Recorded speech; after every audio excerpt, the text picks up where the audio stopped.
Stretch Armstrong and the Flex Fighters is a Netflix animated series produced by Hasbro Studios that began with a 13-episode first season in 2017, followed by a Choose Your Own Adventure style special, and a 10-episode second season in 2018. In my opinion, it's good, but it also has a lot of room for improvement. If the name sounds familiar, that's because the series is based upon the old Kenner action figures that you can still find on store shelves sometimes, but in this continuity, Stretch Armstrong isn't a blonde guy in a Speedo, he's a teenage superhero who fights crime alongside his two friends with similar powers. Season 1 is about the main trio becoming the so-called Flex Fighters under the endorsement of a giant celebrity billionaire, while Season 2 is about them becoming full-on vigilantes when they are disavowed and public opinion is turned against them.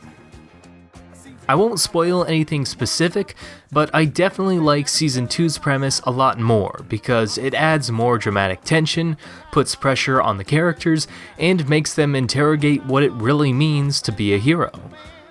Although Season 1 spends a lot of time with the whole corporate-funded superhero team concept that I'm not really a fan of, it is an effective bait and switch that ultimately results in a condemnation of corporations in general.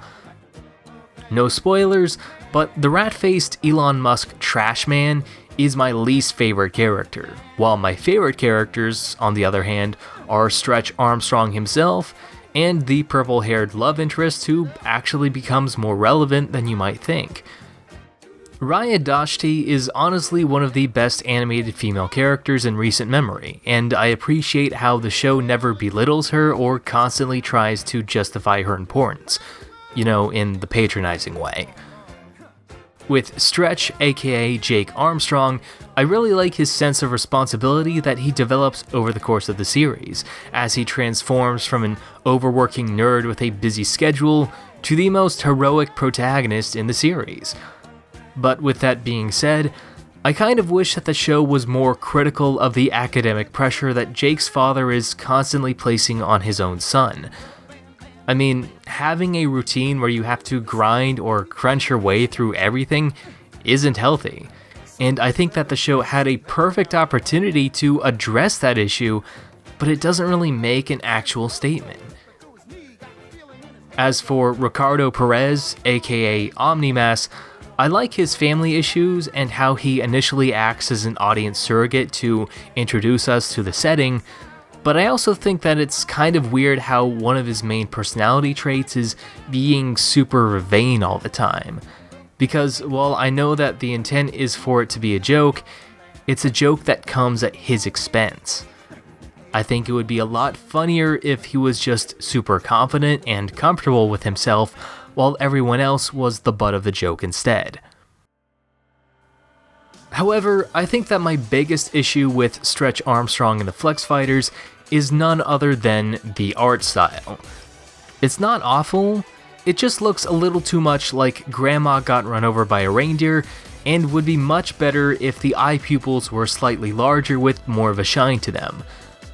I know this sounds like nitpicking, and maybe it's all because of budgeting issues, but eyes are instinctively the first thing you look at when you see a character, so I'm really surprised that this is actually the final design that they went with. That's the thing about this Stretch Armstrong cartoon. It almost has what it takes to be a fantastic series, and it has a lot of ambition, but I keep finding elements that could be so much better with just a little more time and a little more polish.